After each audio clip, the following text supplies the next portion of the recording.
Sorry about the 2-minute late start on that.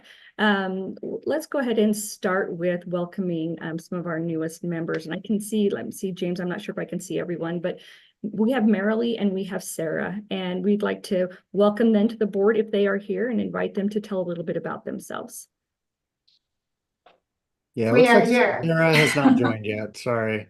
No, I'm here. Sarah's in the room. Oh, Here, James. oh, sorry. Yes, I know. I was just seeing if you guys were awake. That's all right. Yeah. Good test. Marilee, would you like to go first? Yeah, I'm the Library Development Program Manager at the State Library. I'm filling in for Chandra. Technically, Chandra has moved on from the State Library and we're just waiting for our new State Librarian. So in the meantime, she assigned me to fill in until that role has been filled.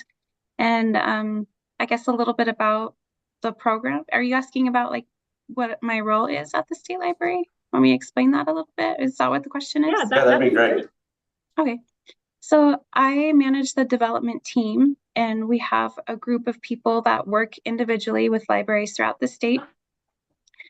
We have a grants coordinator, and we funnel federal money to libraries across the state. And we have a data coordinator, and they collect statistics from libraries across the state. We have a youth services coordinator and a technology coordinator, and they just kind of help in those expertise niche areas. And we have a training coordinator, and we provide training to libraries statewide. And so I work with the whole team and provide services across the state for libraries. That is awesome. Thank you. Welcome. I guess I'll go next. My name is Sarah Bauman. I am the new Associate Director for the Utah Telehealth Network.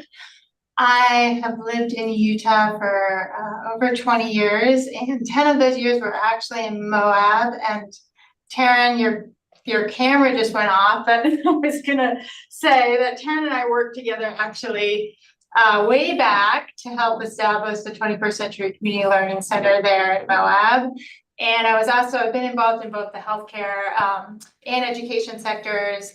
I was on Moab City Council, so I also have some government experience in public policy, and worked for Four Corners Community Behavioral Health, as well as First Step House here in Salt Lake, behavioral health treatment and housing provider as their development director. So excited to be here with all of you. I am super passionate about healthcare in rural areas and access to healthcare, telehealth in particular. Also lived in Henryville. I don't know if you all have been there. A lot of times when I ask people, I have to kind of explain where it is, but it's outside of Escalante. So there's about 200 people that live there. But so yeah, feel free. I started February 12th, so still new and learning a ton from everybody here on the team, but looking forward to working with all of you. So thank you. You even talk like a Henryville local. That's the land. Well, I learned that. That was a developed skill. Well, I'll definitely have to head out there and use the right language, because they want to like fit in. So thank you. Yeah. Welcome. It's a wonderful place. Thank you. That's great. So let's move to our next agenda item, which is the minutes, and we are looking for a motion on the minutes. Move approval. We have a motion. Do we have a second? I'll second it. Okay, we have a motion and a second. Are there any opposed? So it looks like we have all in favor of the motion to approve the minutes. Do we need I to just have want a to call say, vote? I just want to say what a great job Denise Elwood does every time. So Oh, yes, yes. I move that we say yes to a great job as well. And I know that's going to be, all hands up. Do we need to do a call vote, or are we good with none disagreeing? I think that's fine. Okay. Let's go ahead and move to the action items that we're starting today. And these are departures. We have some departures from the board, and they're in addition to the 3 that were at the February meeting. So we have some folks in there with some board member recognitions. We have Robert Wagner, Tad Morley, and Chandra Johnson that we recognized, and we need to be filling some of those vacancies as well. So Spencer, I'm going to turn this over to you, and you can tell us a little bit more about it. Yeah. So we're sorry to have lost those 3, but in addition, we'll be losing Taryn, who has been on the board briefly, but it's been nice to have her. I know your retirement isn't until I think the end of June, and so we may get you one more meeting. No obligation, but we thought before the school year ends, we at least try to at least recognize you. And so we'll be missing Taryn. She'll be retiring, and then Brittany Cummins has also retired from her position in the governor's office. Taryn, we have a letter of appreciation that Jason is going to read, and then Jared Haynes will read one for Brittany Cummins. Well, Spencer, I appreciate you asking me to read this. I've really admired Taryn as she has come into Grand and been the superintendent in the school district. And just being able to rub shoulders with Taryn has been a benefit to me in growing my leadership capacity. But Spencer asked me to read this letter. Whereas Taryn Kay, Grand County School District Superintendent, has dedicated 2 years of exemplary service as a valued member of the Utah Education and Telehealth Network Board, steadfastly championing the mission and vision of our organization, and whereas her extensive experience spanning over 3 decades in the Grand County School District, serving as an educator, special education director, administrator, and ultimately as the superintendent, has been a beacon of inspiration for our community. And whereas throughout her tenure on the board, her wisdom, dedication, and leadership has significantly contributed to the advancement of our mission to provide world-class connectivity and educational resources to public schools, colleges, universities, clinics, health departments, and hospitals throughout our state. Therefore, be it resolved that we, the members of the Utah Education and Telehealth Network Board, do hereby express our deepest gratitude and appreciation for Taryn Kay. With this certificate of appreciation dated April 12th, 2024. Thanks, Jason. That was very nice. Well, we appreciate you, Taryn. You're going to be greatly missed. Thank you. And Taryn, I just wanted to also thank you. I know it was a short ride, but I just appreciate your perspective, your outlook, and being able to ask really good questions when you came on board. It helped us when we were going through the bylaws and those updates when we were just working through that, to be able to understand, maybe some of those gaps that we may be missing when we have new folks coming on board, and what that might look like. So your experience, although it was short in time, it did have some lasting impact. So I really appreciate you being here. Thank you. Thanks, Patty.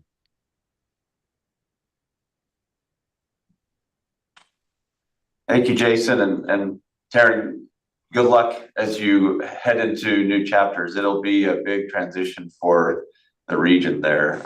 It's definitely a legacy you're leaving with your work there. The brief time we got to interact, the one visit I got down there, it was clear to me there were a lot of people that knew you very well in town there. It was kind of cool to ride around with you because people knew who you were.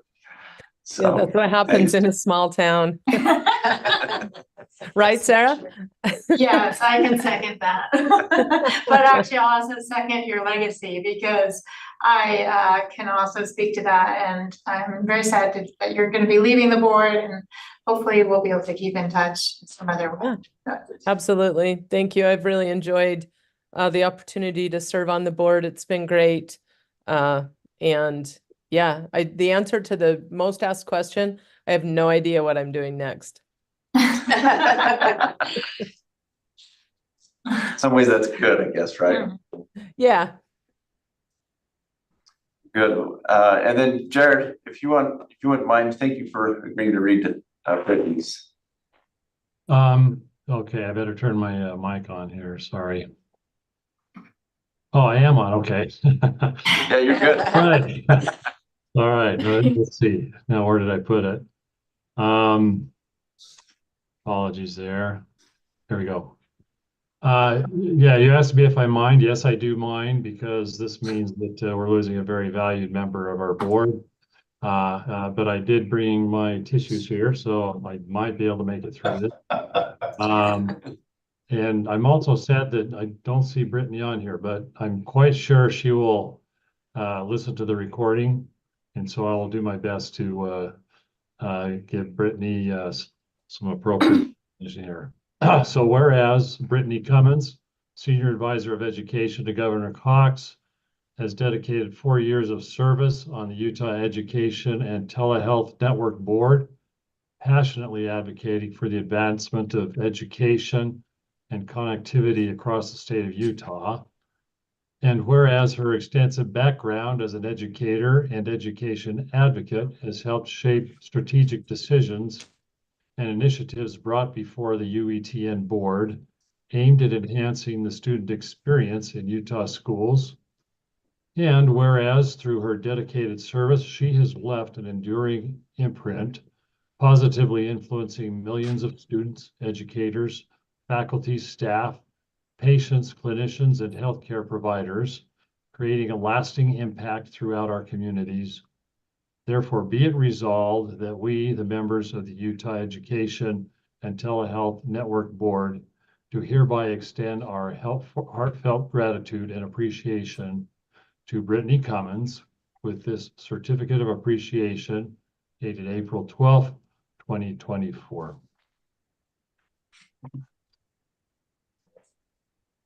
And with that great appreciation to Brittany, as I'm sure you're listening on this recording, and we appreciate what you're doing. Going to miss you not only on this board, but in the other capacities in which you've served education in the state of Utah.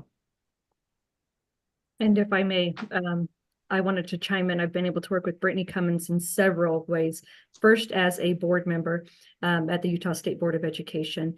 And when she was a board member, she modeled and exemplified what it was to be a professional, to have a love and passion for education that is actionable, and how to work with diverse groups of individuals with really polarized opinions and objectives, and bring groups of people together. And when we talk about people who mentor without knowing they're doing it, Brittany really is one of those people that coaches every moment of the day and exemplifies what it is to be that educational professional. So hats off to Brittany and all of her work that she's done in many areas. Chair Norman, I would like to make a motion. Yes. I move that we as a board adopt these two resolutions of appreciation with a round of virtual applause, which doesn't work very well on Zoom, but we'll just do this, I guess. Motion. I would second that motion. Thank you. We have a motion and a second. Any further discussion to the motion? Okay, we have a motion and a second, and so we're going to go ahead and ask for a vote. The question is to adopt the resolution. All those in favor say aye. The round of applause. Aye. Aye. There we go. At the same time, thank you. Any opposed? The ayes have it and the motion is adopted. Thank you. And thank you for those that have worked so tirelessly. All right, we will move to the next item on the agenda. And the next item on the agenda, I want to first of all start out by saying how much work has gone into this. And this is a result of the work that we are continuing to do, and a result of, I can't remember his name. Help me remember his name that came and worked with us. We call him the other Elwood. The other Elwood Elwood. County. Okay, the other Elwood. Okay, yes, and as part of that work, he came in and we recognized the work and the need to have some, more understanding and really boots on the ground experience with board members and the work in UETN. And with that, there is now 3 committees, and those 3 committees are the Finance Committee, the Policy Committee, and the Technology Advisory Committee. And we, a motion of gratitude for those who said that they would chair those committees, which are Kurt Lovelace and Christina Baum on Finance Committee, We have on policy, Jared Haynes and Jason Straight. And on the Technology Advisory Committee, we have Greg Shear and David Long. And let me talk just for a moment about what those committees are. Spencer, do you want to go into detail on those committees for us? Sure, just real quickly, just a quick note. Technology Advisory Committee has been around for several years, right, Jim? Yes. And we appreciate Greg's participation there over the last about year and a half, I think. And to help balance things, we thought we'd ask another board member Long, to join Greg in that committee. And it took a little arm twisting, both from him and Jim, to get them to agree to have David on that committee, but we're excited. The other two committees are new committees. This was at the recommendation of Elwood and is some discussion in a couple of meetings with you all. The Finance Committee is noted in that document in terms of what we call maybe a charter for what their duties will be. I think those of you, I would imagine, have dealt a lot with other governing boards that do have a Finance Committee. This will, we hope, will provide some opportunity to bring a little bit more visibility into the finance and operations of UETN. There's a lot that goes on there, as you might imagine. The core of what UETN is built on is the financial model we have with federal funding and state funding in combination that makes the network and everything else have its funding vehicles in place. The policy committee is also one where a new committee that will help us and help you as a board have a little more of an explicit role into how UETN operates from a policy perspective. And for me, what I think is helpful is policies are a way by which governing boards can influence the operations of an organization without getting into the details of its operations. I hope that makes sense, but we're hopeful this will help provide a way in which the board can really engage in some key areas with some policy development. We have a growing list of policies coming down the pipeline, and we're anxious to engage with both of these new committees, as well as keep up the work and sort of enhance the work, if you will, with the technology committee as well. That's, I think, a quick description, Chair. If there's anything else or questions, happy to take them. No, are there any questions from the board members? It looks like there's not. Again, just I know it was a lot of work getting people and getting this organized and moving forward. And I appreciate everyone at UETN just for the work in having these committees that we've had and the in-depth work that they bring to the board to be able to answer the questions so quickly. I know I've utilized the fact that I've called on some of these committee members outside of the actual meeting to be able to ask questions first, and they're always just so knowledgeable and well informed. So that's really appreciated. And Chair Norman, if I could, we did want to take at least a couple of minutes just to see if there's any top of mind feedback the board might have as to how often these committees should meet. The Technology Advisory Committee already meets monthly. Of course, I think Jim would be open to any input on changing that schedule, but these other two new committees, as you think about it from a board perspective, what would help you the most? If you have any strong opinions there. Otherwise, if not, we'll reach out to these board members who will be overseeing the committees and coordinate times that work best for them and in concert with the board meetings. But wanted to at least allow some feedback if anybody has anything to share here that we could take into account as we plan out the schedule for these committees. And thank you. I can start with that. My understanding, or I guess an assumption, which shouldn't have been an assumption, was that they would also meet monthly and then be able to inform the board. I know that Jim wants to meet weekly, maybe daily. I don't know, right, Jim? I would love like, that. come on, everyone. These are my friends. These are my friends as well. But my thought was monthly. But sometimes I know there's work that there needs to be a special session within a committee, or there could be something that the agenda isn't filled. And so opening up to the full board for suggestion, ideas, opinions.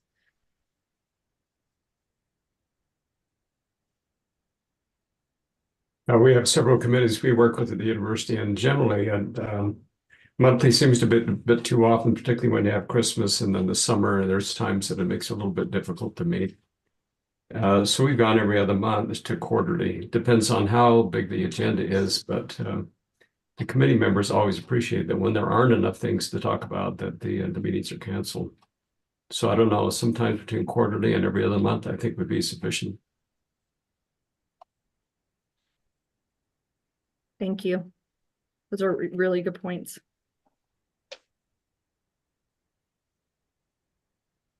So Any as I others? look at it,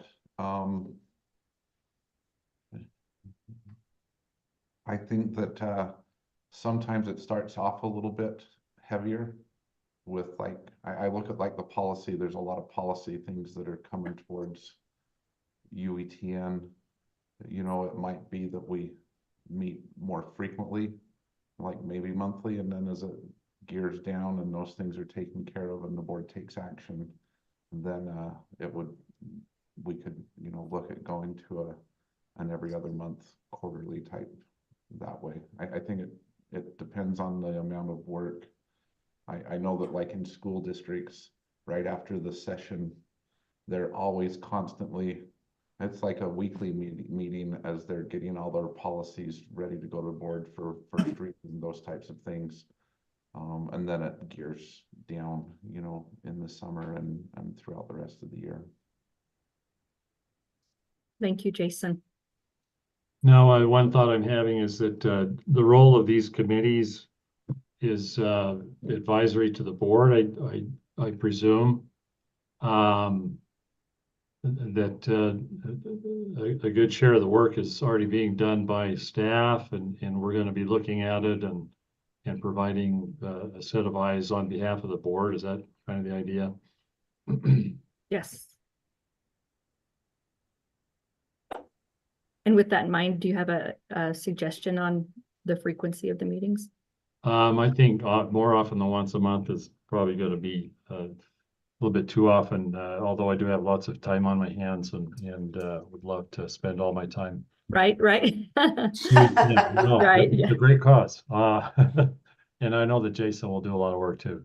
Yeah, I think we could start out with monthly, but I would even be satisfied with every other month to begin with.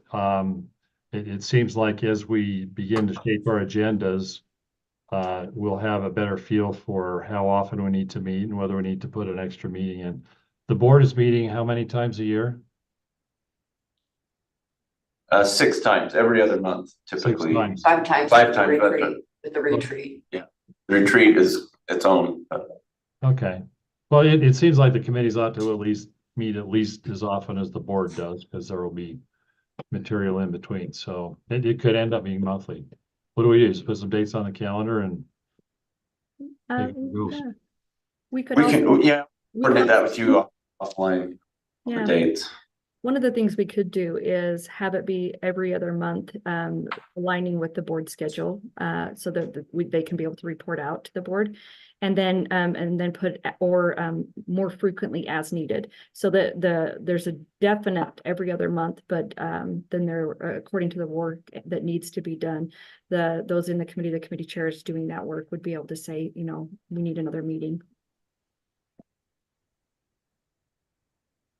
So we'll take that, Chair Norman, as a action item to have at least one meeting of these committees before the next board meeting.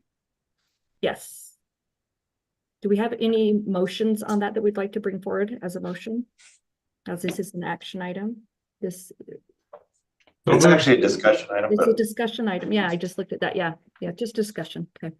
but we will take that direction and work accordingly. Well, that was just mine. Any other discussion on it? Does that sound feasible to everyone, especially those that are leading the committees? I know that's extra. That's more work. Okay. All right. Any other discussion on that, Spencer?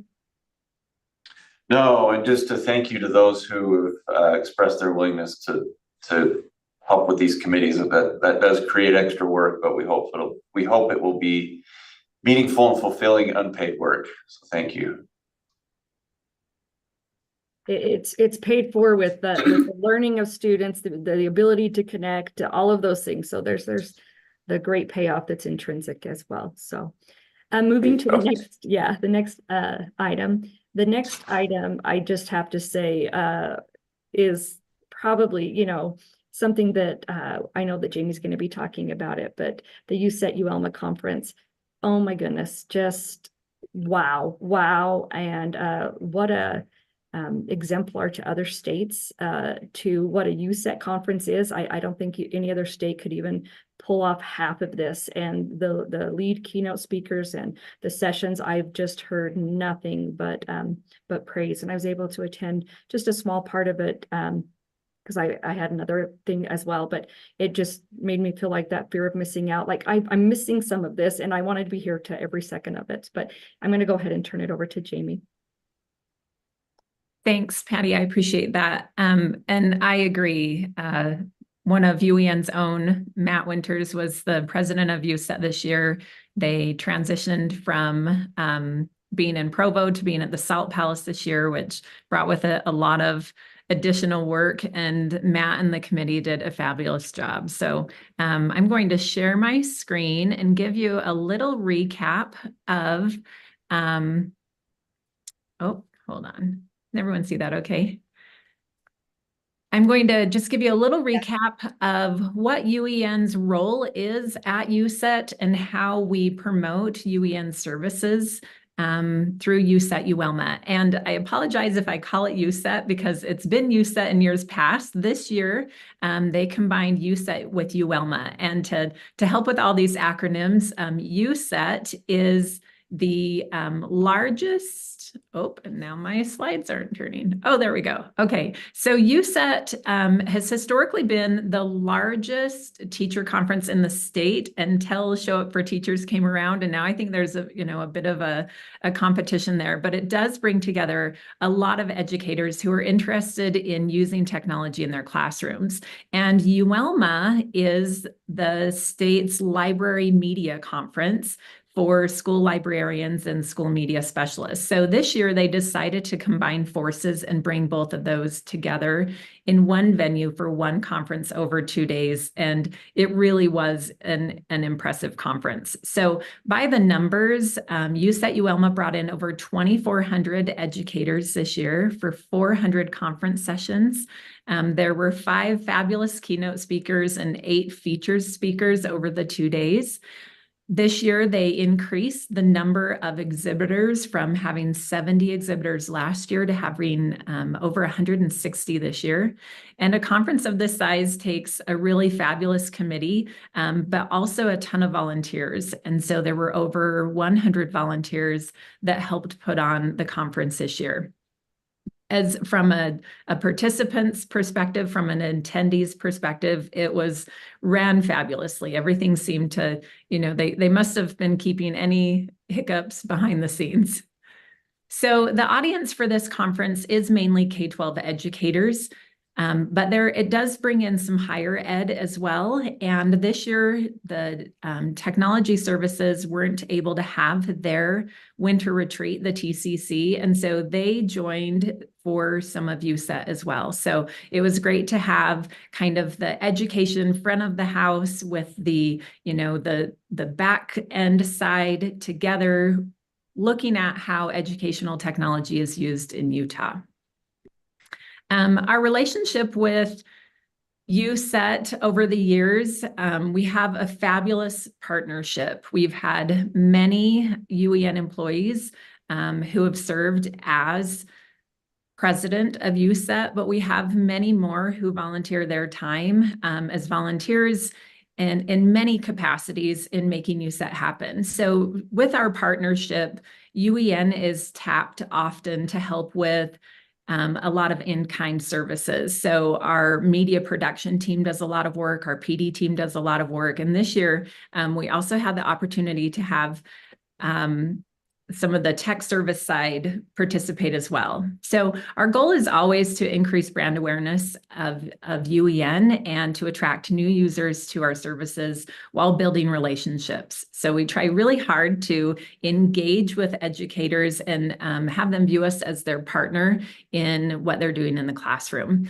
So our strategy for for USET this year was to be visible. We wanted to make sure that everyone who is attending the conference was aware of what UEN offers, what our services are, from the network to software to professional development opportunities and our ed tech endorsement. But we didn't want them just to be aware of UEN at the conference. We wanted them to remember us later. So keep that in mind as you see what we ended up doing this year. And we wanted opportunities to engage with our stakeholders. We are, a state entity.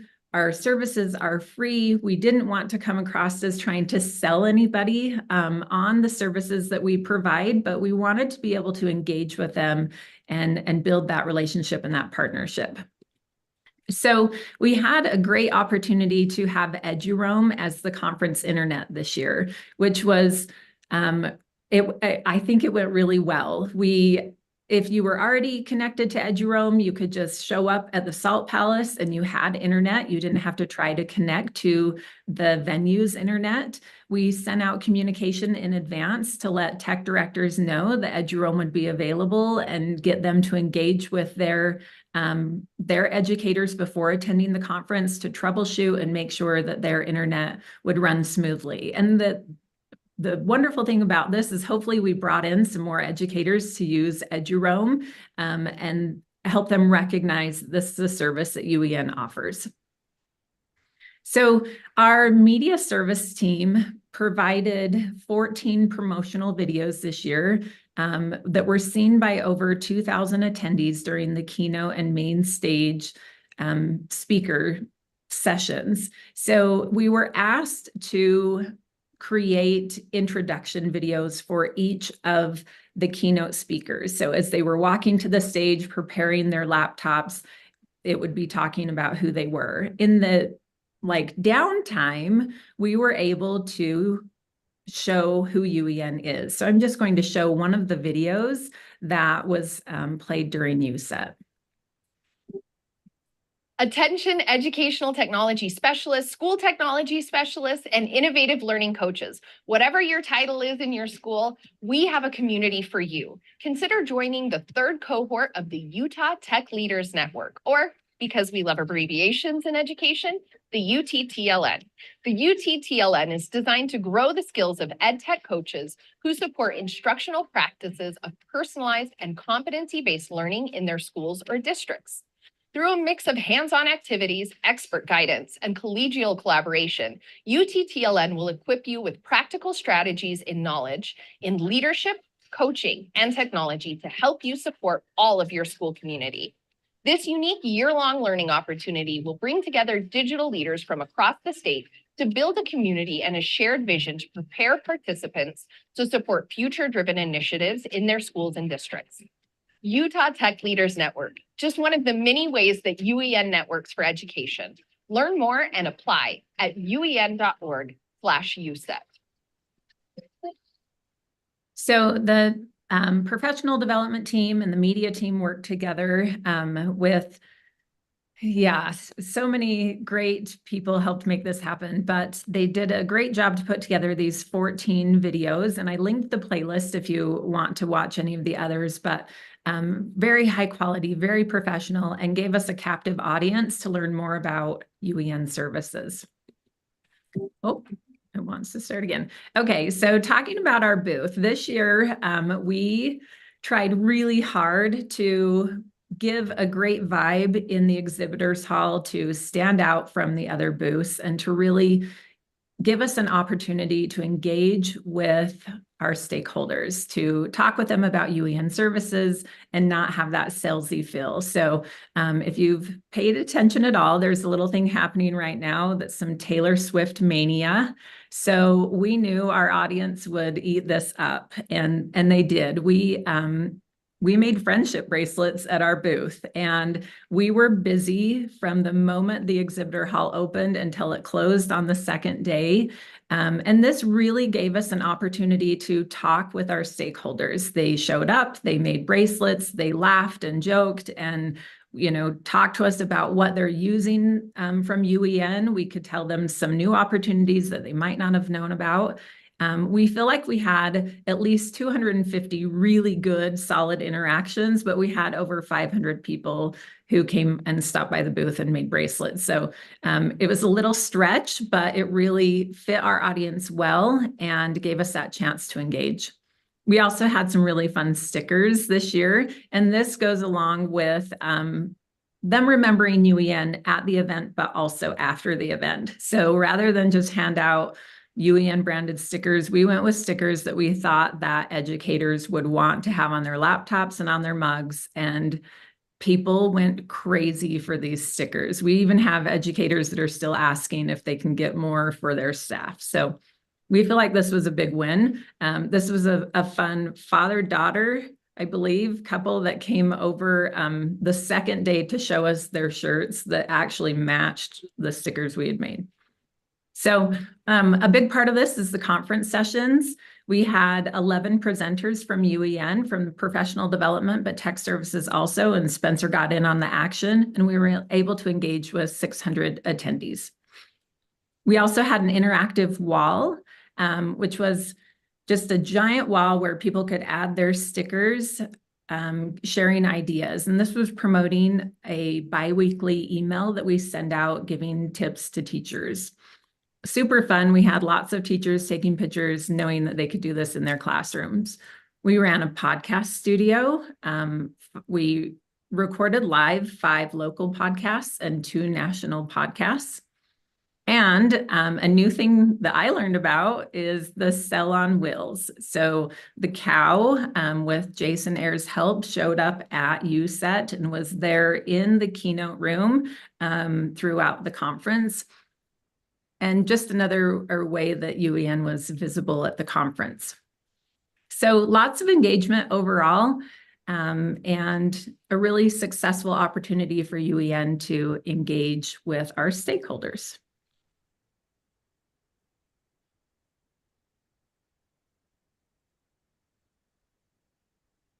Just wow. Again, as I'm just listening to it, and then I thought there was so much that I missed. And so now we just have to do it all again. So it needs to be more days. I don't know, maybe that's the first thing. Love the idea of the friendship bracelets, huge success. And I just wanted to say, when you walk around with any UEN member or UET, just UEN members, when you walk around with them, it's like you're walking around with a rock star. Expect to not get to your destination because they will be stopped. Someone will have a question, they'll have a compliment, they'll have a thank you, and they are so well known. So your strategy has not only worked with the branding piece of it, it's already been working for years and years with the people portion of it. And I think this has such additive value. I have a question though. What is the cow piece? Maybe everyone else knows. I don't know what that is. So. Thanks. I bet Jim will have more to say on this than I do, but it's a giant cell tower that is run fully from the trailer, and it provides internet 5G, I believe, access to connected devices. Jim's going to save me now. Yeah, and Chair Norman, I was going to touch on that, Jim. Maybe that's a good time here in a few minutes in my report to touch a little more broadly. I defer to Spencer. Well, I think it'll be talk more broadly about how the cow fits into things. Yes, anticipation is awesome. Now everyone's going to stay on to the last minute. That's awesome. Any comments from other board members or folks about the conference?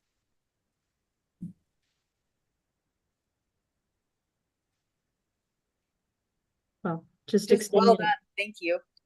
Yeah, thank you, Rick. Thank you. It would be safe to say that the USET conference, USET plus UELMA conference, would not have occurred without UEN. And that's to say that every year. UEN has been a visible but supporter of this conference, and I've been involved with it for way too many years now. This is like my 27th one on the board, I think, or something like that. And just the support, it's just tremendous. So and they do so much more and then helping the follow-up of the conference as well, reaching out to teachers and being able to be a strong voice and being able to support teachers as they're going back to the classroom with all these good ideas. Yes, most definitely. Even from the foundational level of having EduRoam be available for everyone. I mean, that's so foundational, and then to be able to do all the rest. Yes, so thank you, Rick. And we had David. Yeah, just real quick, your keynote was awesome to have the CEO of ISTE and now ASCD combined come and speak. We got a taste of him at the TCC meeting on Monday morning. I wasn't able to go to the conference, but I just the quality of people that are involved from the local level to the national level is incredible. And Yes. I might just follow to that because we had Eric Kurtz there, who is truly a rock star in the ed tech community across the country. He goes to all conferences. Yeah, and to get that quality of speakers, it really is unheard of, and it speaks to how valuable this is and how it's being recognized at such a large level. So thanks to everyone who helped and facilitated this, and I just see it getting bigger and bigger. I don't see it. I wouldn't be surprised, and I know there's not enough people, but like it doubling next year just because of the success, and the success is what brings more folks in. So just thank you. All right, let's move to our Jamie. Thank you for your hard work and for the reporting out on this as well. All right, we will go to the next agenda item, which is reporting out from our amazing executive director. And so Spencer, will turn it over to you. Thank you. And hopefully this will work technology wise. Can you see this if I go to presentation mode? Does that look okay? Yes. Thank you. Yeah, and just to echo all those comments regarding USET, as sort of a newcomer at UETN, it's neat to come, and now I feel like I have license just to kind of wander around there. It had been a good decade since I had attended a USET conference until last year, and it was nice to be back and to see how much it had grown, and then to see it this year. It's an amazing event. It's neat to see, and I think a neat addition to that was having the TCC meeting in combination with USET, bringing together kind of two different communities, yet they work so closely alongside each other. It was a neat thing to see. So hopefully that will continue. Just a few things to touch on. We haven't met since the end of the legislature. I know for many of you that feels like eons ago, and we maybe don't want to go back to it too much, but I did want to at least report back to you our outcomes from the session. As you'll recall, we had a pretty lofty ask regarding cybersecurity. Had some really good conversations. I think there will be some continuing interest in our efforts in this area at the legislative level. However, the funding was not, there was not funding for it. As you might, Patty and others who were involved with the session, it felt to me a very fiscally uncertain year this year with the budget. It felt really weird to me that we couldn't really get a good sense of where the budget was. I don't know all the factors that went into us not getting any funding for this, but we will continue pursuing things and have a little bit of a follow-up here later in my remarks here.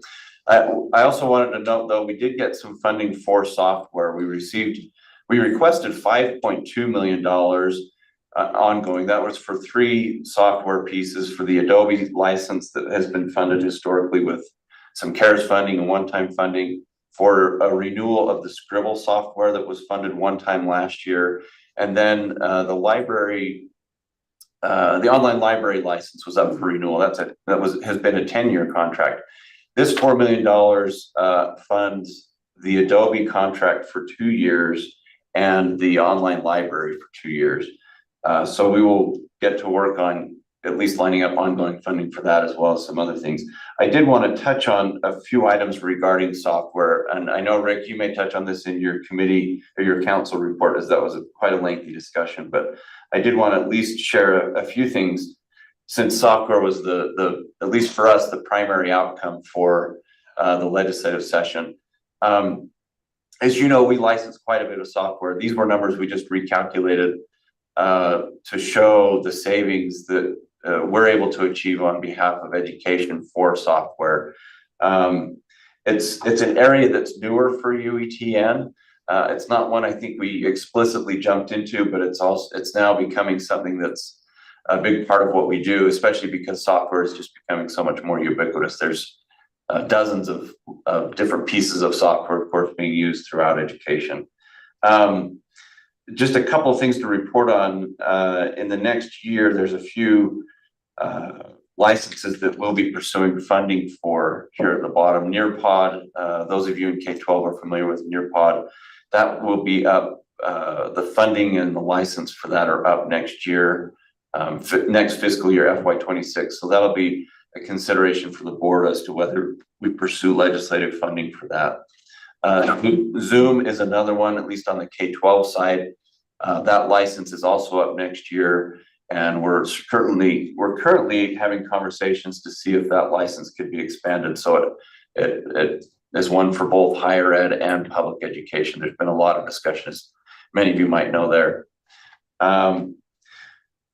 The library, or excuse me, the online library, this is just a quick list of the new version of the online library. There's actually quite a bit of new content coming in for the online library, really some amazing content. The committee that helped with this did a lot of work over the past year identifying the content for this library. You'll note that EBSCO is no longer part of the online library, which was a big tool associated with the online library, as well as some, as you know, some of the challenges that have been there in the past. This new way of having this content available, we feel like will be a much more secure way to do the library, as well as give much more ability for LEAs to ensure that the content on the online library aligns to their curriculum requirements. As you know, that's been a big conversation over the last few years for LEAs. So we are excited. We hope to extend the funding beyond 2 years. And so that's a little bit of the task ahead of us on software. The other piece, unrelated to the legislative session, but I'm sure those of you in K-12, you've been having these conversations. We're just on the verge of starting on an RFP for AI classroom tools. We had a good meeting this last week with the working group that USBE has facilitated around AI, and there's several tools that are emerging. We're working on, we're in the phase of pulling together a committee of folks representative of the community that will be using these tools, but there's been extremely high interest, as you might imagine, on what this RFP will entail. Our intent is to have just to get this out the door and get something in place in time for the upcoming school year and to have a contract by July 1st. So something exciting there. Has been a lot of interest, but I at least wanted to make sure you, because of that interest, that you as a board were aware of that coming down. Any questions on software? I have a couple of questions, if that's okay. Yeah. One, just on the classroom tools, or sorry, not on the classroom tools, but on software, it has been a big discussion everywhere. And so just appreciate having it in this slide deck and in your report, because I think starting those conversations early would be really beneficial. I know at USBE, we've already started those conversations about funding priorities and having them, come from board members or having them be recognized so that we can figure that out. I didn't know that EBSCO hadn't been chosen, and so I know that's been on our on this agenda for UETN a couple of times, and we even had some parents come, some public comment about it, and so that's something that we can pass along. And then the third thing on this one with the AI in the classroom, this is something that USBE has really been working on as well. You have some amazing leaders who have been doing great work. And I know that we have a steering committee at USBE called SKY, the Steering Committee for Artificial Intelligence. The board just passed a policy internally on artificial intelligence for all of our staff members.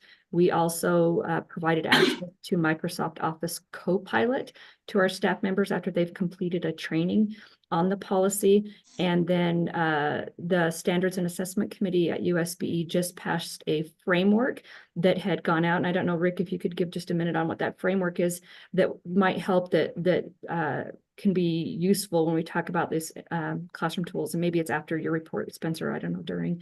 But with that framework, it's something that went around the entire state for feedback. So just making sure we utilize all of those bright spots. I know that there's bright spots out there. We've gone on some field trips to see some of the tools that are out there currently. And a lot of superintendents are using some great tools independently and getting together with groups on that. So I really appreciate this being a focal point coming forward.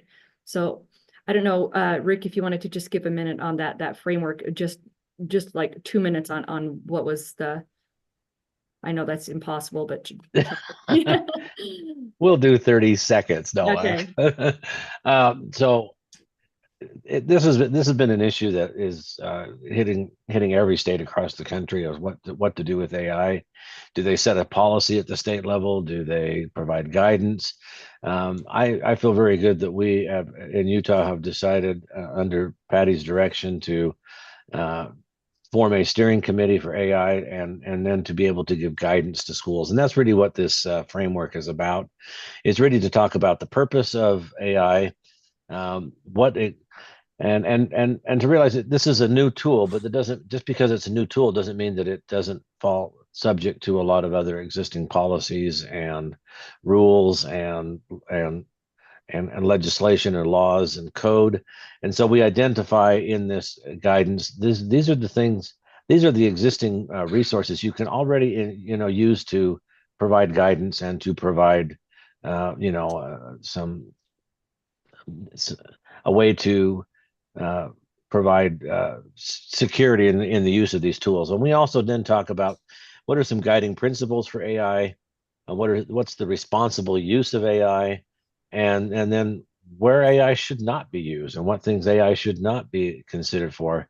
And then we also, with special consideration, really focusing in on safety, security, and privacy. Thank you, Rick. We were able to provide some professional learning at the beginning of this month with Microsoft. And one of the first things that they talk about is not any of the tools per se, but the fact that students, teachers, the common person needs to know how to write prompts. And they also need to understand data security. Those are two of the major things in order to venture out in these areas. So I just wanted to share that. And Jason, I see your hand up. And I put a link in the chat to where this is at. So, and you have the ability to view that. So thank you. Jason. Yes, thank you. I'm glad that UETN is going to be running the RFP and putting a committee together. Director Jenkins, I had one question concerning like IVC rooms. Are we seeing a movement maybe a little bit away from IVC rooms to more Zoom rooms that would perhaps be more economical or have a different function for universities and high schools in concurrent enrollment? Yeah, IVC usage, and Jim, you can feel free to make sure I've covered my tracks a little bit, but usage has consistently gone down at the same time that Zoom and other virtual interaction tools or virtual conferencing tools have increased. And that's why I mentioned earlier the Zoom license. What we're looking at is potentially a Zoom license arrangement for all of education. And that would be a big shift for our organization, who's historically supported IVC rooms, and they will continue to support those, but also knowing that there's a new normal out there for virtual classroom usage. Whether it's economical or not, that's one of the things we're trying to look at, is to see what's the most cost effective, but alongside, what's being most utilized. Obviously, the pandemic hastened a lot of the change related to virtual classroom usage. Before that, it was very much the traditional IVC route, to now you have a variety of usages for virtual classrooms, not just for classrooms, but for meetings and other things. So it's something that our IVC team, James Hodges and his group, have been working on. Jim and James are on here. I don't know if you want to add a couple of colored comments to Jason's question. I would just add that we have the expertise here with the Dave's looking at this. We have a lot of good statistics. We've been in contact with the providers, Zoom, Cisco, others, and we're working with the stakeholder community. And so we have a lot of information that we've put together and pretty good strategy about how to move forward with that and meet the needs of the stakeholder base. Thank you for that information. And we're willing to share that information if you want to see it. Yeah, we can definitely. And our folks that are working on this, they've met with the higher ed software discussion group that usually meets to talk about software. I know it's also been a conversation with the DCC group. So we are trying to make sure we have these conversations widely on that platform usage.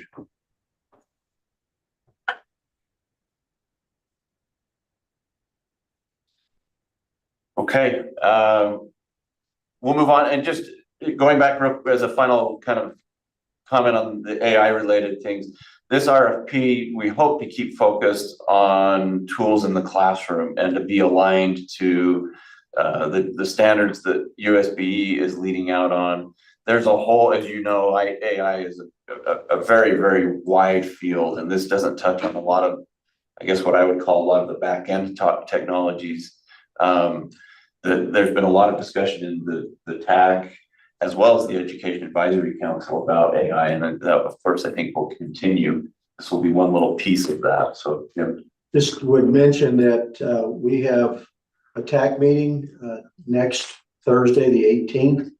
I've invited my longtime collaborator and good friend, Court Buffington, to that, and he's going to talk about his experience training and developing AI models. And it's very fascinating. And anybody that wants to sit in on that is welcome to join us. Yeah, it's great. And Court's a national figure in this area, so we need to hear from him. So thanks, Jim. Okay, quickly trying to jump through a few other things. We haven't reported for a few months on our network traffic. I try to do this at least a couple times a year for you. We did hit a new high watermark in our traffic at the end of last year. There's continued growth there. This is one of those things I hope we don't take for granted for the amount of work and support that goes into the network. We're so fortunate in Utah to have this service that so many other states look at and wonder how we're able to do this. And this is, the long-standing core tradition of UETN, and it continues. And we have an amazing team that keeps all of this going in a way that it feels like, well, we don't notice it, but there is a lot behind the scenes that is going on in support of this. I thought it was just an interesting tidbit, that high water mark in the month. If you want to calculate it down to a second, that's 12 gigs a second running over our traffic at the high water mark. So that's my math problem for the day. We wanted to report a little bit also on the ARPA funding that we've received. We mentioned this in the September meeting last year that we'd finally gotten the approval for this funding, and we're now finally getting rolling with the initiatives associated with this funding. Right now, it's in three main areas. The largest is in our network. There's a number of key upgrades that are being made at endpoints, but also our backbone. There's a major build out going on from basically UVU on southward down into St. George, but that'll give us a very robust backbone. There's a lot of effort around our dark fiber space as well. And if you want to get more information there, we can give you those details. A couple other things to touch on. Another part of this ARPA funding is going towards public libraries. This is kind of a new area for us in general. Our libraries are newer members of the network. They do qualify for E-rate, so there's been an effort to try and reach out to libraries generally. The state library has been a great resource to help get the word out. A number of libraries, especially in rural areas, are going to be getting significant and much needed upgrades to their Wi-Fi. Over half of our sites will be receiving these upgrades, and so it will be neat to see. These are pretty remote areas. They'll become a very key access point for communities that don't have great access to to publicly available Wi-Fi. And we hope this will be a way that expands our relationship there in support of their needs for internet. The third area is related to security. As I mentioned earlier, we didn't receive the funding that was requested for security. What we hope to do here, at least initially, is we have a pretty good awareness of the challenges that exist in security and education, but we really haven't baked that into or boiled it into a good report that is representative of all the different pieces and areas we're seeing where gaps exist. Part of what's driving this is last year, the legislative auditor presented this report to the state around cybersecurity. This is what's brought it to the state level in a pretty visible way. There are some reports last year that noted education as being one of the primary targets to education. This is something Steve Hess and I, every time we meet, we talk about this. It's just a major issue. Healthcare is right there. I mean, these are our two core areas where we're serving, and we know that there are issues. Eric Hawley shared this video with me. I use this in the legislature. This is the USU network and all of its connections. This video, as I start it, you'll see sort of this green snow starting from left to right. And maybe, Eric, I'll let you describe it as the video runs what's going on here. Is that okay, Eric? Sure. Basically, it's an outside entity that's just knocking on the door of every single device on USU's campus, one by one. Those small blocks represent entire buildings of people. And it takes that much time to go through 65,536 IP addresses. This includes mobile phones in people's pockets. This includes student laptops. This includes faculty research computers and data. And this happens on every network hundreds of times a day. It's essentially just outside entities, and we can also I've played with applying a separate monitor that would show the country flag of the country that's attacking us at the time, because these IP addresses are geographically visible. But it's a great visualization of how quickly someone can just check the locks on every door in an entire city in seconds. In that sense. Yeah. So interestingly, when I started at UETN 24 years ago, Troy pulled me aside and he said, there's never a 5-minute block where there isn't somebody trying to knock on our door. And then a year or two later, he said, there's never a time when there isn't somebody trying to knock on our door. And then a year or two after that, he said, there's never a time when there aren't multiple people trying to knock on our door. Yeah, and it absolutely, and it plays to the importance of knowing and ensuring the security state of devices, as opposed to asking and hoping that devices are patched and up to date. And that level of assurance and compliance or regulatory stand, it's not only the right thing to do, it's now a required and necessary thing to do. Yeah, and both well said. I think, Eric, what you mentioned, the knowing part, that's where our focus is shifting, is that we feel like of the 1,900 plus sites we support, there are a lot of those sites that may not even know what's knocking at their door. And I know, Jason, there's a contract you just entered into with a major tool that several other districts have, but there are a lot of others that don't have those tools that even can get a sense of what's knocking at your door, let alone what protections you need.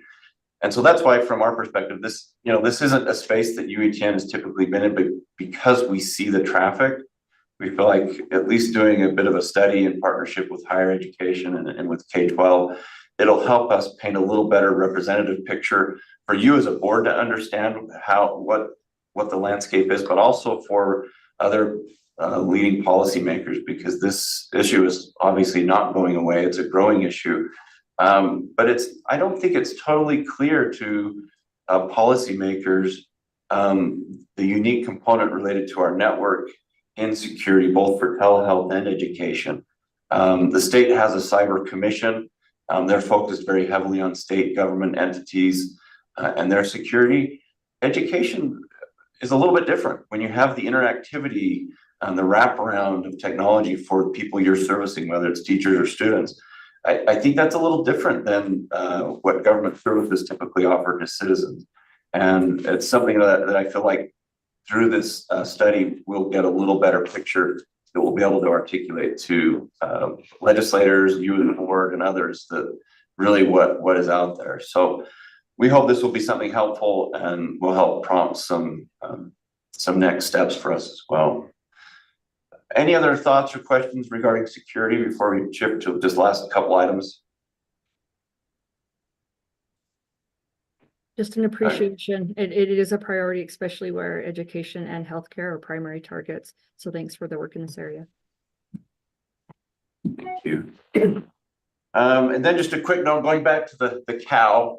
We'll see if Jason appreciates that. Cellular on wheels. This is a trailer that Jason Ayer, the Murray School District, has acquired, but with a lot of support from the technical services team. In fact, that's three of the 5 there, I think, are some from our team. There's a little bit of a question around OSHA compliance with our folks on that tower, but this is part of a lot of work that Jim's team is doing in the wireless area. I know this has been a discussion item a number of times with the board over the last few years. And I just wanted to at least offer some update and comment to the amount of work that's going on, the amount of exploration and testing that's going on, and the partnerships. Jim's team has a working group on wireless. There are things being looked at across the state. And those of you anyone that's in the technology space know that wireless is a growing and very big prospect. There's a lot of investment by companies going into wireless. And for UETN, it's a very big consideration that we need to be cognizant of.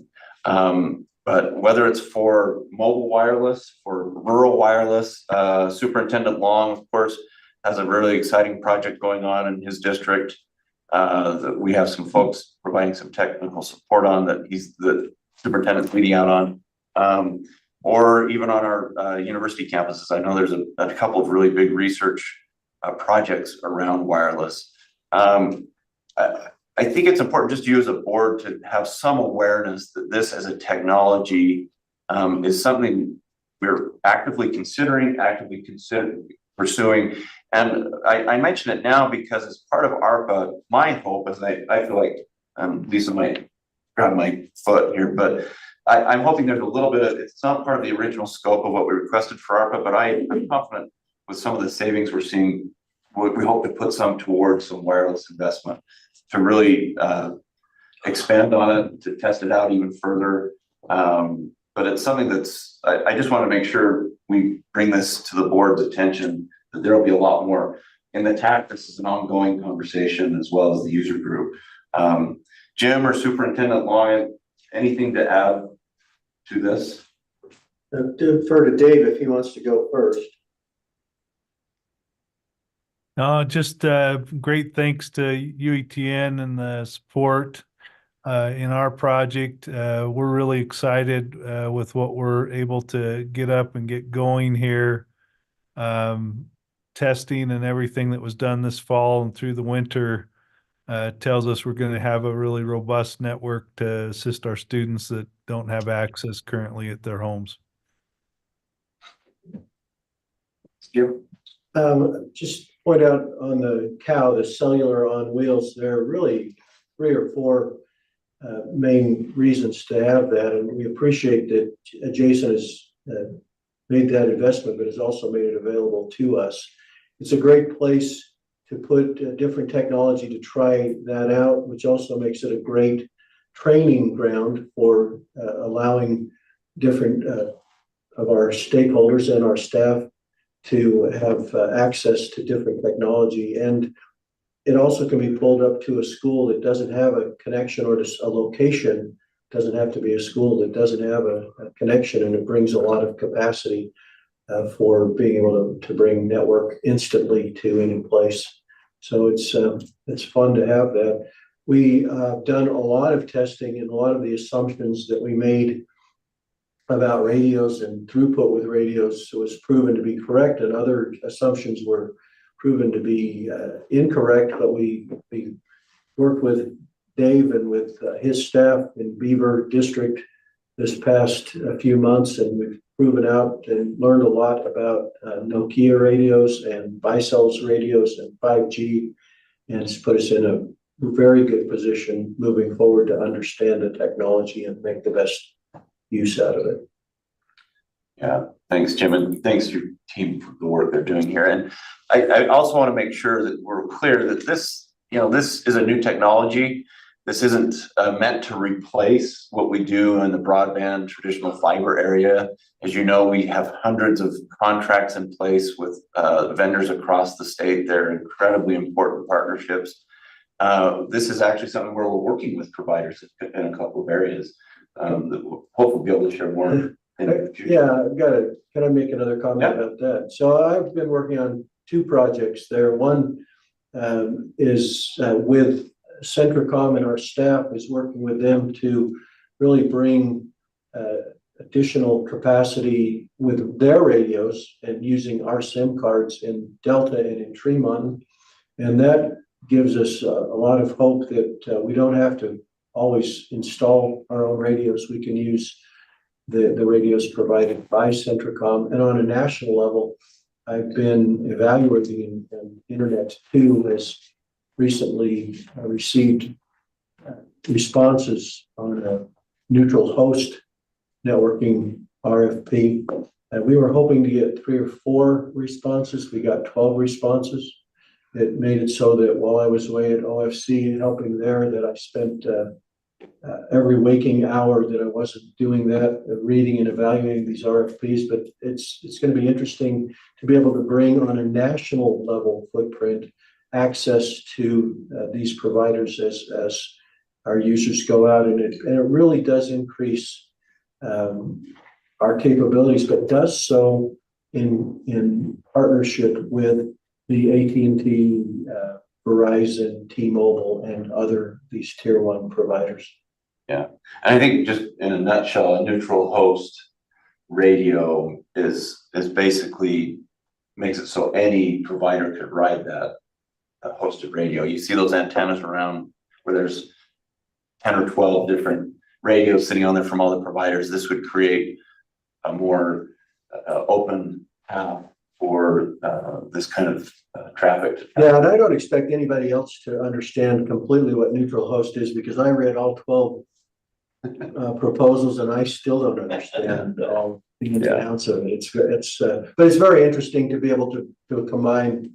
And what that does is that not only can we put in radios that would be used by AT&T, Verizon, T-Mobile, that's somewhat interesting. What's very interesting to me is that when we then go out into the world, if we run across an AT&T, a T-Mobile, or a Verizon radio, we can use that to get back to our network and still get back in behind our firewalls and have all of the protection, all the filtering, but still be anywhere in the world, literally. So there's a lot of emerging technology in this area, and I feel like it's important for the board to have some awareness of what's going on out there. We hope to have a lot more to report coming in the coming meetings, but at least wanted to give somewhat of an update in this area. Spencer, can I just say something? Just in listening to that and all that it can do, again, the innovation and the high bar that UETN sets for itself to be able to provide services and constantly challenging itself to be, cutting edge and making sure that there's new innovations here. This is just another example of that. And, I'm not a farmer, but for some reason, I just feel the need that I need to have a cow now because I don't know, but anyways, I know that's not the purpose, but the high bar that you set for yourselves in obtaining these needs, recognizing the needs, and then finding solutions is just amazing.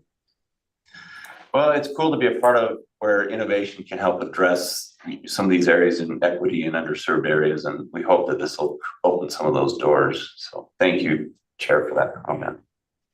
And then just to close out here, we wanted to give you some information regarding some work in the telehealth network. As we mentioned at the very beginning, Sarah Bauman, we just hired in February. He's just jumped right in, and it's been nonstop since day one with Sarah.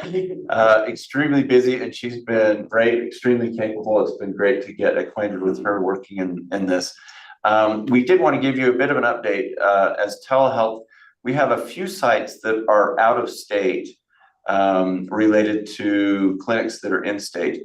We're just now moving into some areas in Idaho that I think, and I'll turn the time over to Sarah, that it would be good for the board to know what's going on here, just so you're aware and to know what isn't going on as well. So Sarah, do you want to take it from there?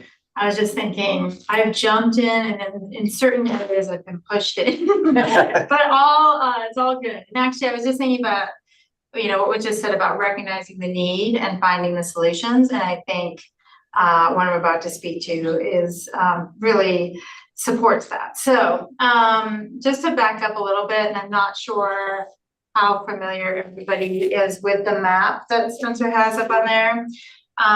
But in 2012, Bear Lake Community Health Centers, which is based in Randolph, Utah, joined our network.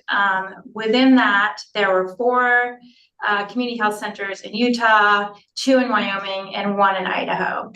And then just last year, we were approached by Health West Community Health Centers, which is based in Pocatello, Idaho, in advance of a merger between Health West and Bear Lake.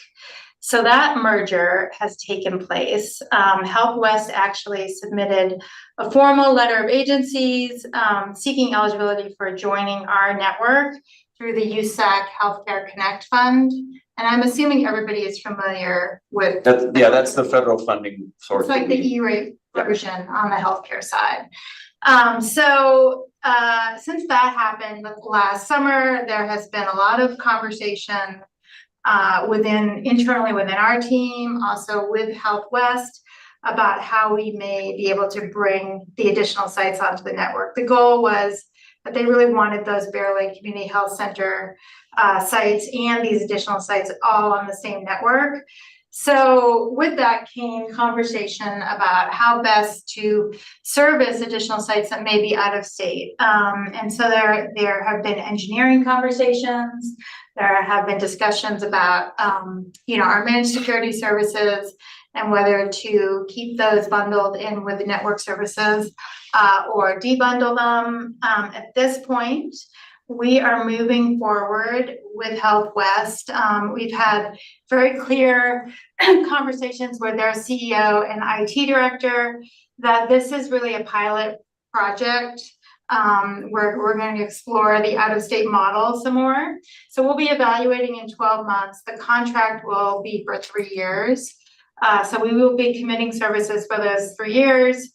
However, in that period, we'll be really looking to do some strategic planning around out-of-state sites and the services that we provide, because this is going to be a learning experience for us. As you can see, we already have some out-of-state sites, and those came, with Bear Lake originally, but this really expands that footprint more significantly. Yeah. And go ahead. No, you go ahead. Oh, I was going to ask a question because this is newer to me, and I think that I was aware that there were some out-of-state sites, but my questions I think are more simple than that, which is what is the scope of that timeline-wise? Meaning, like this is great. I love the fact that healthcare facilities can be connected. If someone from Oregon, an organization, if they have money and can come, could they be, how does that work? Is it how far we can connect to? What does that look like long-term? Yeah, and I think that's a big question, right? And it has to do with the actual sort of network engineering. I will say that with this project, we are contracting with third-party services for the installation and ongoing field services.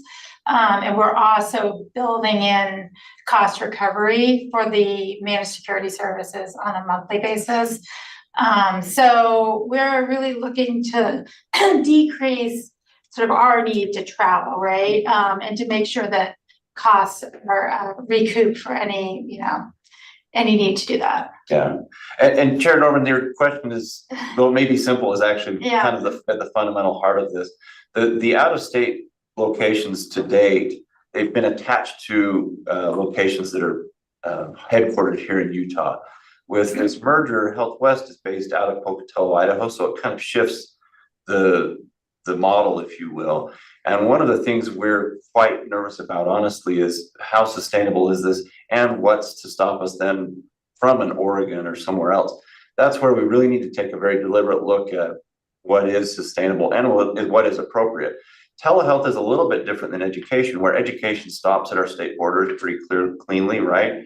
From a healthcare standpoint, that's not so much the case. And so we have to be cognizant of how can we best support those that are part of our network, but not get into the business of just growing in perpetuity and not being able to sustain that. So there's some big questions ahead strategically that we will need to consider, that the board will really need to weigh in on. This, because of the unique nature of how the merger occurred, and it's already with an existing network within the state of Utah, we feel like at least for the beginning part, we need to be a good neighbor or a good supporter to them to provide this network connectivity, but to use this time over the next few years to figure out what really does make the most sense as UETN, a Utah-centric, Utah-based network. What does it look like? The other thing to note with UETN or UTN, the telehealth side, you've maybe heard us talk about the NRTRC, that's the Northwest Regional Telehealth Resource Center. It's a federal grant that we have that includes 8 states in the Northwest region. That's part of a broader network across the whole country that's providing technical support to healthcare providers for telehealth services. The reason why I bring that up is there's a whole network of conversation, like a networked conversation around telehealth nationally. And so if you were to look maybe 10 years out, it's probably not that far out that we do look at having connectivity into other states for telehealth services. But there are other networks in other states. And so how do we figure out how to engineer the connectivity of that? So there could be a future where we do have telehealth services that go across multiple public networks across multiple states. But we also want to be very cognizant and aware of how much should we be pushing our resources here in Utah to other states to support networks that cross state boundaries. So I think we'll stop there. This is an information item. Yeah. We'll continue to report on it. On that information item, is that something that goes through our committees, or is that something that goes through as a pilot through an just through the UTN? So there's an advisory council that I think will get the most in deep diving updates related to this, and from there, hopefully, there'll be some reporting up to this board on an ongoing basis. Thank you. Any other questions from board members? No, I think you stated it well. You have to pay attention to the other states around you. When UEN was first started, we had a lot of association with other states in the West, and it was helpful, and that's kind of come and gone. But I think Spencer stated it well. It's something we have to keep our eye on and just figure out how we'll work with it in the future. And we do still have some really close associations with our fellow states. Jim is best buddies with a lot of those guys at the other networks. So good long-standing relationships there. Thank you. It's hard to put borders around networks, right? It is. Good luck trying. Yeah. But thank you for letting me take so much time.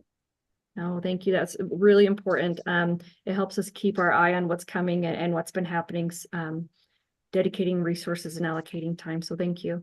So let's move to our next agenda item, which is our advisory councils. And we have 2 reports today. We have one from the Telehealth Advisory Council and one from the Education. And so we'll start with Sarah with the Telehealth Advisory Council.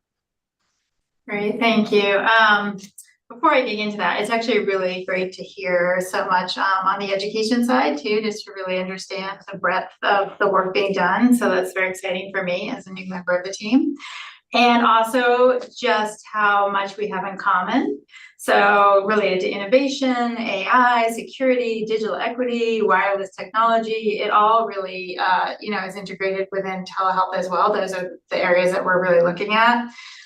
So I think there's some great collaboration that can happen here. So I'm excited about that. As far as the advisory council goes, it was my first one. And prior to that taking place just a week ago, I guess, I really tried to meet one-on-one with advisory council members. So I was able to meet with a lot of the members and really try to get a better understanding of their role, their experience on the advisory council, some of the things that they would like to see happen at council meetings. And what I took from that was, folks are really enthusiastic about being on the council. They would like more shared objectives and clearer sort of defined roles. And so we're going to be working together on that. The other thing they talked about was having information shared with them at the council meetings that was relevant for their different areas. So at this last council meeting, we had 2 presentations. One was on cybersecurity, which every single person I talked to spoke to that, and cybersecurity insurance. So we had Troy Jessup from Jim's team come and present on that. Lots of engagement from the folks on the advisory council. A number of advisory council members are also members of our network and receive our services. So it was great to get feedback from them as a client and better understand what their needs are. We actually are going to be having Troy also come to the Northwest Regional Telehealth Resource Center conference that's taking place April 29th to the 1st of May. That's happening in Seattle. It was really great to hear, the conference report for UEN, and it made me even more excited about going to our conference. So because NRTRC is housed within UTN, our staff are actually putting this conference on. So this conference that covers 7 states wouldn't be happening without our staff either. And so it's just amazing, like the value that's being brought to bear by UETN. So keynote and breakout sessions there will be focused on telehealth policy, impact of AI on healthcare, virtual nursing, digital equity, telehealth parity, telebehavioral health, virtual primary care, advances in telehealth technology and software, and more. So if you have any interest, you can go to nrtrc.org to check that out. But we're really excited about that. We actually have 3 of our staff members traveling to Seattle to attend that conference, plus the NRTRC staff who work within UTN. Who will be there. So I'm going to learn a lot there. I have a healthcare background and education and some telehealth, but I have a lot to learn in telehealth because my telehealth knowledge and experience really was pre-COVID. So as you all know, things have really changed in the healthcare world and the telehealth world since then. So I'm excited about that. The other thing I wanted to touch on, and if anyone else from the team wants to chime in on the San Juan expansion, but I do have the PowerPoint that was given at our advisory council meeting that Jeff, also from Jim's team, reported out on. And I don't know, Jim, if you want to speak to this. Okay. So I don't know if you all are familiar with the San Juan expansion project. So you've got some heads nodding. Yeah, I think we're in a 4th year, Jim, of this. Oh, wish we were. 5. This is so yeah, probably have heard these reports before, but I think that partly the request on the telehealth side was because of the connection to the Utah Navajo health system. So yeah, Jeff just reported, and I don't know, maybe you all have already heard this, but no. Okay. Phase 1 is complete. So that's fiber going from UETN POPs in Blanding, Utah, which includes USU Blanding and San Juan School District Office, to the Ute Mountain Ute Tribe Library, Bluff Elementary, White Horse High School, Montezuma Elementary School, and then, the part that he really highlighted for the telehealth folks is the Utah Navajo Health System. And then he reported on phase 2, which will include fiber from Bluff, Utah to Monument Valley High School. That's complete, actually. I'm not going to try to. And I think that was just turned up at the end of last year, right, Jim? Navajo, yeah, so Navajo Mountain High School, that looks like it's not complete. That's the one I'm looking at. Okay. And then I'm not gonna try to pronounce that, but another elementary school that was complete, the Monument Valley Clinic, so that's complete, and then the clinic at Navajo Mountain, which is not complete yet. Right. Okay. And just real quickly, I think we reported on this at the November meeting. What we're waiting on there is some congressional action by the Navajo Nation for permitting, or at least a waiver of their fee for the vendor that we're working with to get their fiber in the ground. So that's the brief update of that multi-year project. Yeah, Spencer, can you maybe provide a little, and I don't know if everyone already knows this, but how is this impacting I think it was a $500,000 request for maintenance, ongoing maintenance for the cell towers that were already put there? How is this working together with that? I know that did not get funded, or anyways, did get funded. Yeah, so Yeah. that's a great question. So I think, Chair Norman, you're talking about the San Juan School District wireless network, right? Yeah. So that what we hope, so this other project that Sarah's been talking about is fiber in the ground. And it does have some connection, because what we've learned is that some of the traffic on the school district's wireless network, there is some telehealth traffic there. I mentioned the ARPA funding earlier for wireless. What I'm hoping is that we will be able to carve out some funding there to possibly go towards helping re-engineer that wireless network that San Juan District has. Now, being a public meeting, I want to be very careful. We can't fully commit to that yet, but that's on our hopeful radar. That I think, Patty, tell me if I'm incorrect in understanding that USBE has allocated some one-time funds to help in the next couple of years of maintaining that network. We hope that with what we can do can create something more in the long term.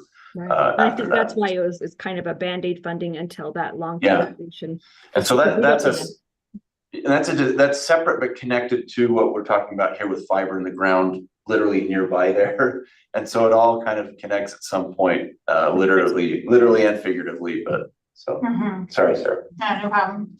And then the other thing I would report on is we had a discussion about strategic planning and inviting advisory council members into our strategic planning process within UTN. And I just shared a model. We had our retreat actually right before the advisory council meeting. So the UTN staff got together and reviewed basically the strategic plan that had gone on in 2023, some of the performance measures and goals that were identified.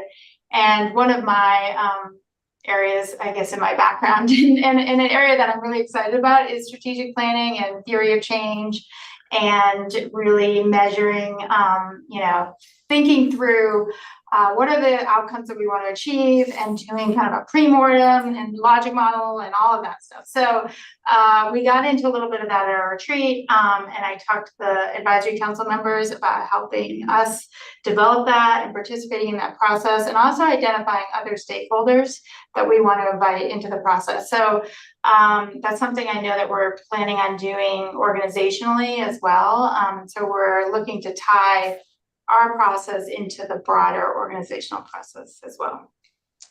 So I think that's it. Thank you. Thank you. Any questions from the board? As I hear this, I just wonder, what's our connectivity to IHC and University Health, the other healthcare providers? Or are we basically giving connectivity for telehealth to rural communities primarily? Yeah, so we are serving so the managed security services, which is really the telehealth services that sort of lay on top of the network. Those are for, if you go back to that map, which I guess we're not sharing anymore, but I'm assuming that you're all familiar with the sites that we're currently serving. Is that correct? The healthcare clinics, community health centers, and hospitals in rural communities. Okay. And so as far as IHC, we do have some connectivity with the University of Utah Hospital, but we're not providing managed security services. So we're We have 4 connections into the university.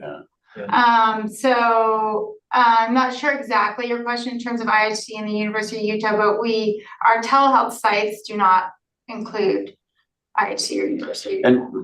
And I think Steve also, just to add a little bit there though, partly with Sarah and I have had these conversations, we're not sure how much IHC and University Health know how much what we have out in the community. And that's something I think we need to be a little more visible about.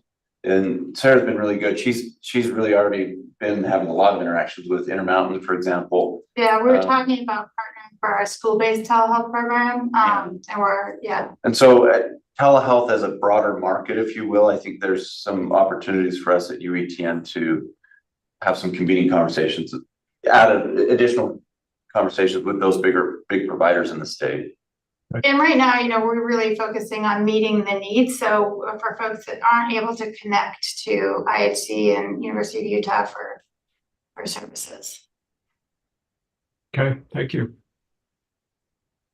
Thank you. Any other questions or comments?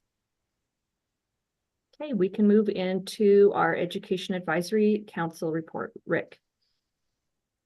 Well, thank you.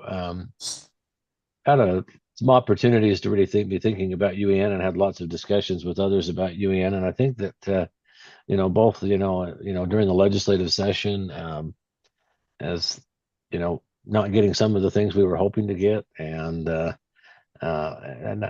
I was thinking, and I've had some conversations just in this past week at the COSN conference, and that oftentimes I think when we talk of UEN, we talk about it comes across in the singular, and I think that's sometimes a challenge. As we see from all that we've seen and discussed today, UEN is hardly singular, but I think sometimes it's easy to see it in the singular and not see it's literally millions of users when you add up all of the students in higher education, public education, telehealth, and all of that. Literally millions of users depend on the network every day, thousands of sites, petabytes of traffic, which I think is easier to digest in 12 gigabits per second. And then just all of the other resources in it's hard to explain all of that. In fact, I was talking to someone part of our backbone being on 400 gig circuits, I was talking to somebody at COSN, and they were asking about, well, what's your what's some things, and I'm not the technical guru by any means, but when I mentioned we have several segments at 400, his jaw literally dropped to the floor. That's even, and I said, well, and it's because of this, the amount of traffic and how so many are dependent upon the work that we're doing. So what does all this have to do with the advisory council? Well, sometimes the advisory councils are sort of seen as one, and the Education Advisory Council is made up of 20 plus different constituent groups in that, and that is both a benefit because we're trying to make sure that everybody has a voice and a seat at the table, but it also makes it a challenge to get 20 plus people to attend a meeting, and to really and to have a vested interest in so many of the topics that we may talk, because everybody's sort of got their little niche into UETN. They're concerned about that, but a lot of these other things. And so I think it's which was part of our discussion at the, as we were in the meeting, was just how the board, and particularly the Education Advisory Council, can work together, because the Education Advisory Council is very broad in the sense like the UEN network is, but it's often thought of it, in the singular. And what might be the best ways that the board and the council can work together? Is it we receive reports from staff that they think would be of interest to us, or are there things that the board would really like to have more information on, or you would like the advisory council to vet and to discuss? And I think that's part of that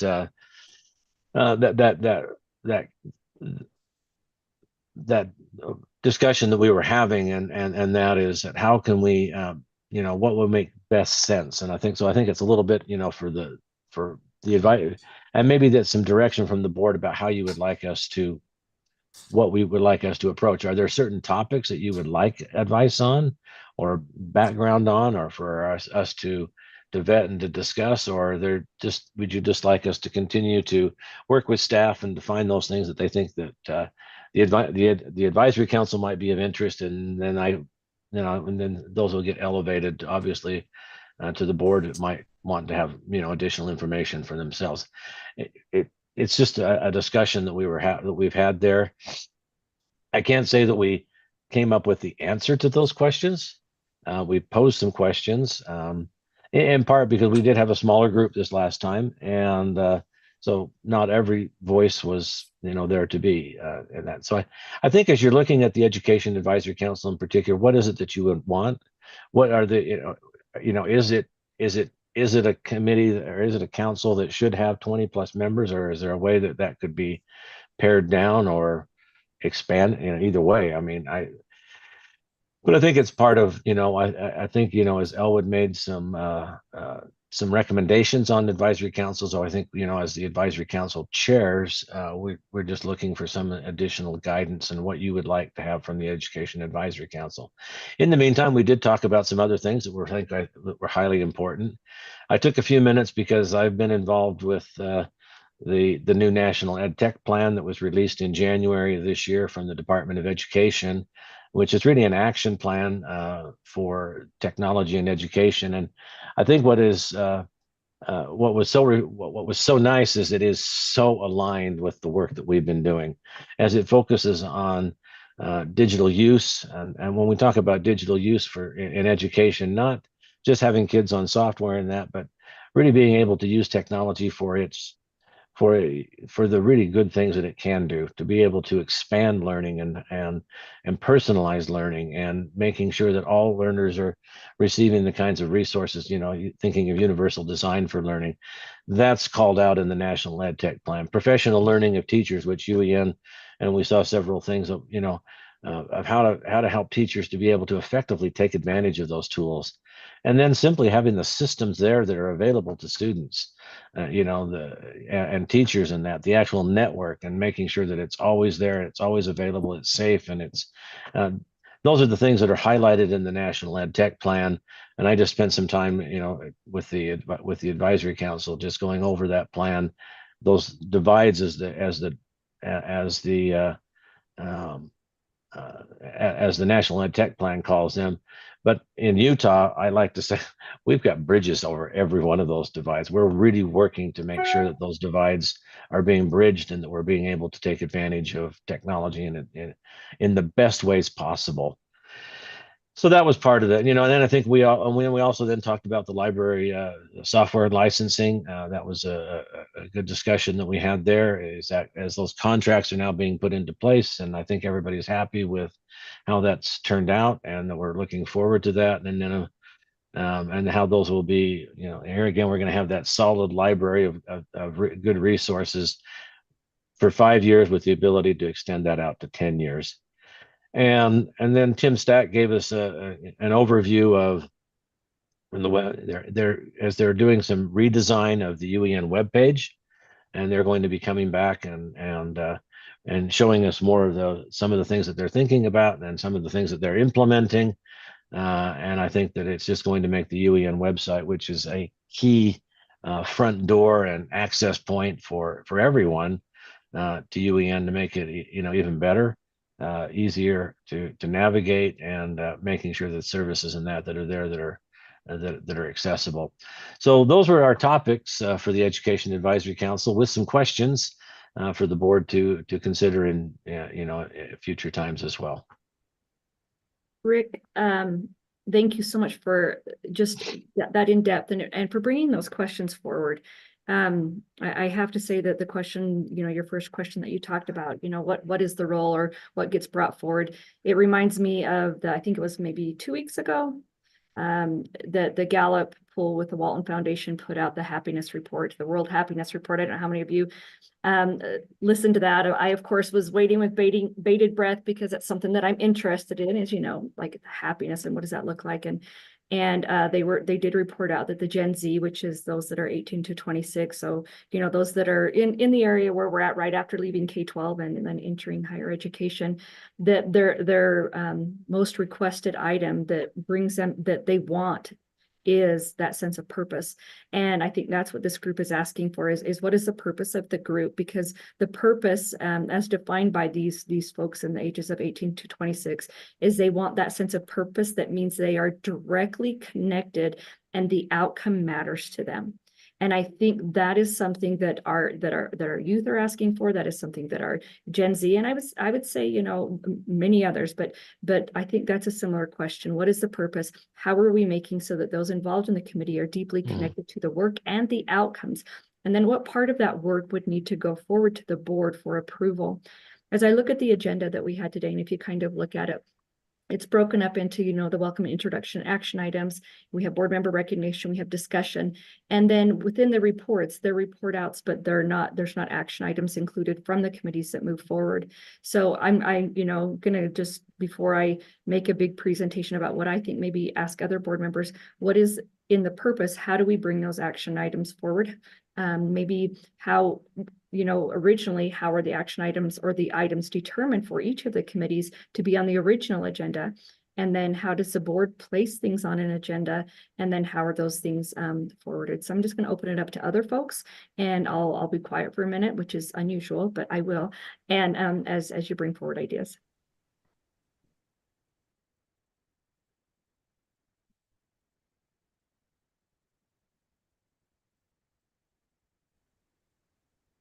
I don't know, I think it's kind of up to staff. When you look at a board and what a board does, they advise. Do they make the decisions?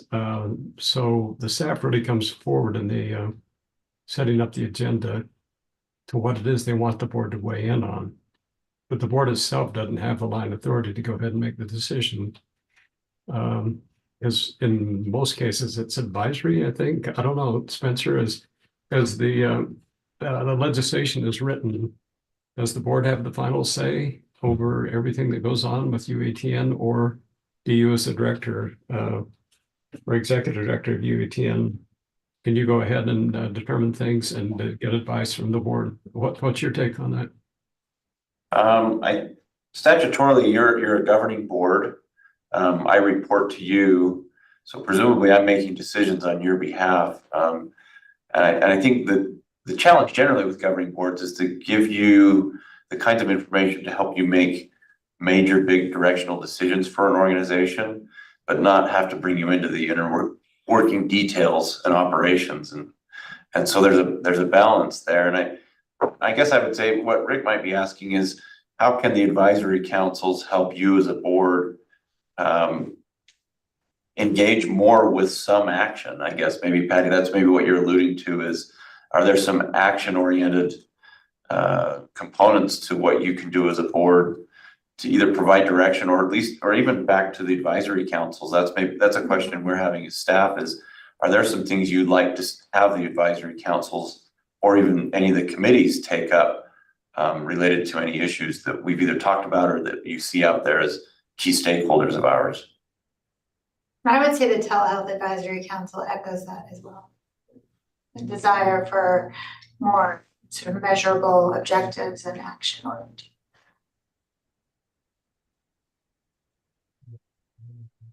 We're gonna hand up. Patty, you were muted, but I think you said Jason.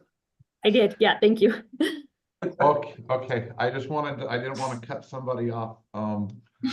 But something with the boards I've been involved with previously, like with school boards, doing policy, bringing action items. Typically what happens is advisory boards will have board members that sit on those committees, and they're chaired by someone. And I've always really tried to attend the education advisory group and be a part. I've missed some of those meetings when I do have conflicts, but typically what I could see there, and I'm just using this as an example, is Rick's the chair right now. Rick would work with us as board members and say, we would like the full board to take an action on this recommendation. And then those that sit on that committee would bring that information to the full board, present that information. We could use the chair to come and present that information. Then ultimately, us as committee members would be, or as board members would be making motions for an action item for that item. And that can happen with policy, that can happen because I only see legislation getting more and more policy oriented. It happens to us in K-12 pretty heavily, but I also see it happening maybe a little bit more towards the higher ed now. Higher ed got kind of hit this year with several legislative action items. And I think that comes down even to UETN being at the University of Utah, those types of areas, that then the board members are bringing that information to the full board for us to take action on and to consider. I hope that that's kind of how my mind works with other boards and other committees I've sat on, and how the function would work with bringing those items to the full board. Thank you. Thank you. Appreciate that. Jared. I agree with Jason. Those are some, I think those approaches make sense. The thought that comes to mind is I haven't had the experience of being on one of the advisory councils, but I think some of our board members have. And I'm curious what your perspective is as to what you see as the role of the advisory council in connection with the board. Are you viewing the advisory council, is that more of a coordinating group of various stakeholders, or is that an oversight group that advises particular elements, or all of the above? Yeah, or are you appendages, if you will, of the board? Greg, were you on one of those councils? I am. Technology is actually a committee. Oh, okay, yeah.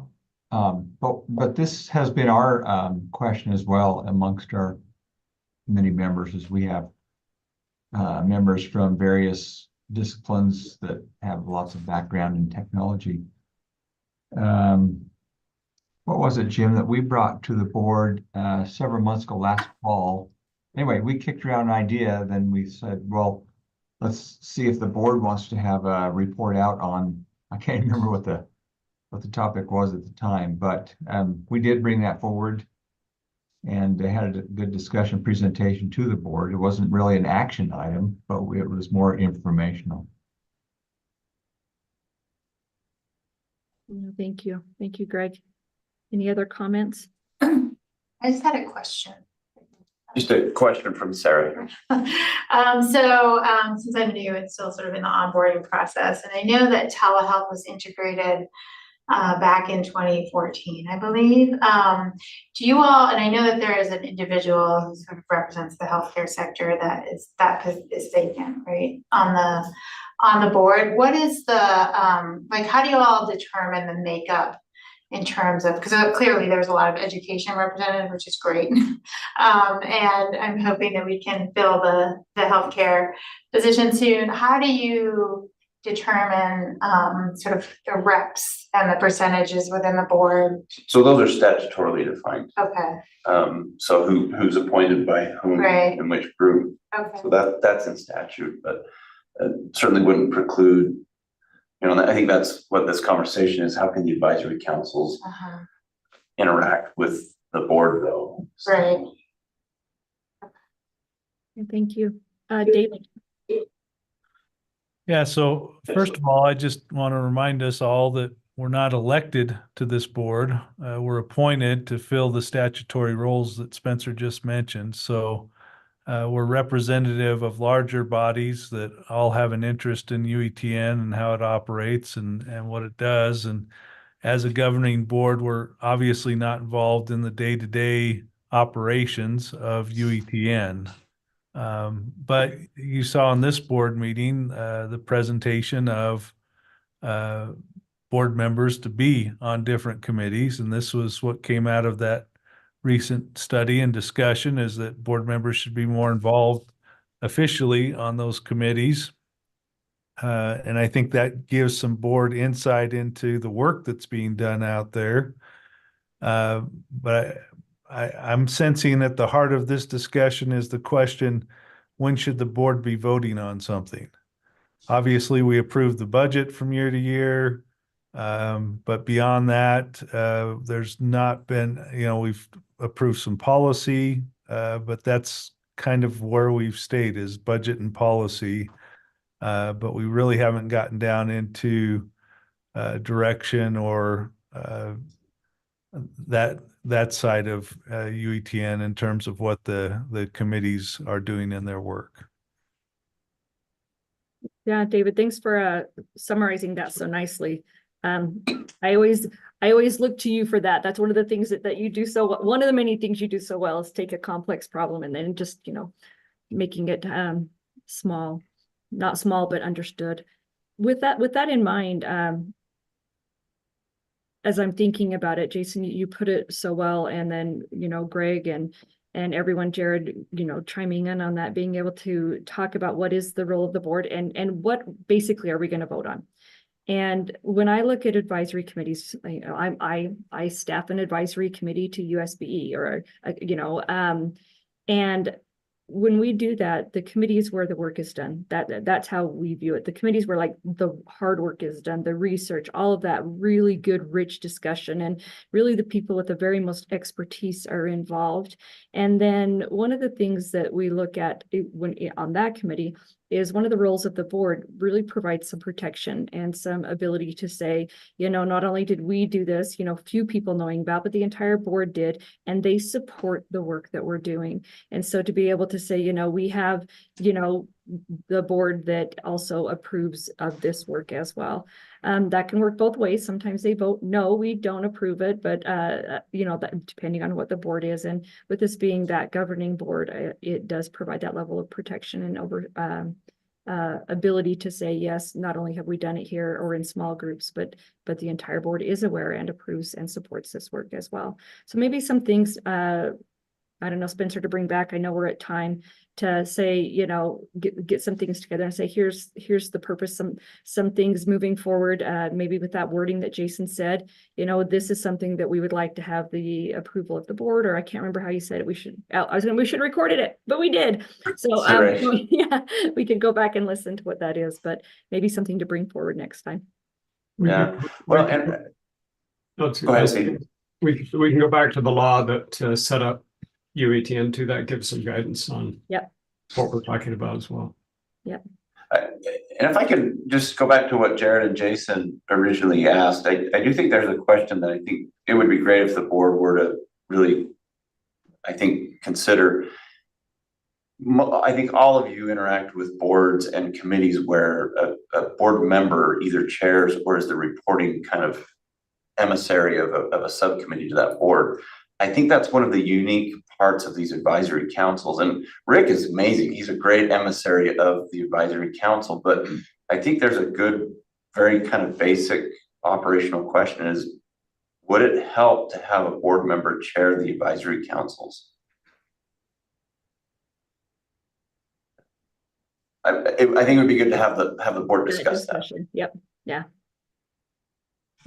I think that'd be a great item moving forward. I don't know, what's the difference? What's the difference between that and having the advisory chair come and participate in the board? Is there a difference? I would ask you all the question if you feel like there's a substantive enough difference or to leave as is. And because I feel like, Jason, that was essentially what you were asking, right? Yes. I don't think Rick has enough power. Have you been to a conference? No, Rick? sometimes I forget that he's not a member of the board. I forget that. But I'm not saying that a board member should be like the chair. I think there's maybe I think there's power in having an individual that's statutorily assigned to being in, those committees, those types of things. Oh yeah, okay. But I feel like it's good for us as board members to be involved in those committees so that we understand the workings that are going on. And I think it helps our board meetings would maybe, it keeps board meetings running smoothly when the board members know the inner workings of what staff are doing and programs that are happening, those types of things, so that we can be actively engaged as board members. Well, and the statute actually says that the advisory council will elect a chairperson from its membership. But it also says that we as a board appoint that membership. So we get to say who's on the board, but you all get to decide who's the chair. So let's look at populating an agenda item next time, either for discussion, having some work ready to already preview before the meeting to come prepared to give some more guidance with the resources that were talked about during this time. Rick? I was just going to say, and thank you for having this discussion and that. But it may be a value to have board members as liaisons to certain, each of you be a liaison to certain committees or advisory councils and that, so that there's that solid connection between, and we have that, and Jason, and I know that Steve as well has tried to attend our advisory council meetings but having maybe more formalizing that liaison role, so that it's even having to the point, that they can have input on the agenda as well as, we have somebody to work from the board. So there may be some ways to work around. I just wanted to pose the question as we're trying to make sure that we can provide the kind of advice from the advisory council that the board and best would like to have, and will help UEN to move forward. All right, thanks, Rick. If I can just, Chair, if I can say one more thing. I agree with what Rick has said there, because it was 2 advisory meetings before that I had posed a question as a board member based off of some legislation that was coming out. And Laura Hunter and Rick and I think some UALMA people, we formed a meeting, we went through, we discussed some items, and we actually were able to make some really good headway on, SORA, statewide, those types of things, so that we all understood each other, and it became very clear. And I really appreciated Rick working with that, because then it makes it so that when it comes to the full board, that confusion isn't there, and that everybody's on the same page. And I apologize I didn't make the last one, Rick. I had 15 Apple meetings that day, and I just could not make it. So, but I appreciate how that advisory council works, the education. Thank you. Looking at our time, we do end at 11. Is that correct? Okay, I just wanted to draw everyone's attention to the bottom of the agenda, which talks about some of the events and the media productions. Take time to go through and click on those links. There's a lot going on and a lot of good work coming out of UETN. And our next meeting is on June 14th. Yes, Steve. Yeah, in future meetings, we really ought to, as a board, discuss House Bill 491, the privacy bill that was passed. Yes. It has a lot of implications. Yeah. Yes. It's a great one. And just maybe by a show of hands, if everyone can maybe look at their calendars and see, does June 14th work for everyone?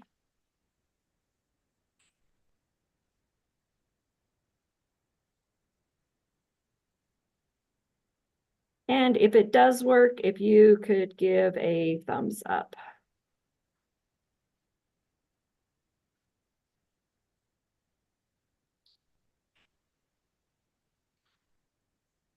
Okay. If it does not work, let's, I see most hands up, and maybe if we could just follow up and with a doodle poll, making sure that that does work for most members and that we have a quorum. And I think you should already have a calendar appointment for that time. I have it on mine. Great. Okay, Christina, we have a conflict there. And then I think, Greg, I didn't see your thumb. You're good? Okay. All right. All right. A huge thank you to everyone for dedicating their time in this very important work. And I appreciate all of you in the individual areas that you represent and the conversations that are had as we move forward. So thank you and have an amazing day. Thank you, Patty. Thanks. Thank you, Patty. Thanks, everybody. Thanks, Good sir. luck, Taryn. Thank you. Yeah, good luck, Taryn.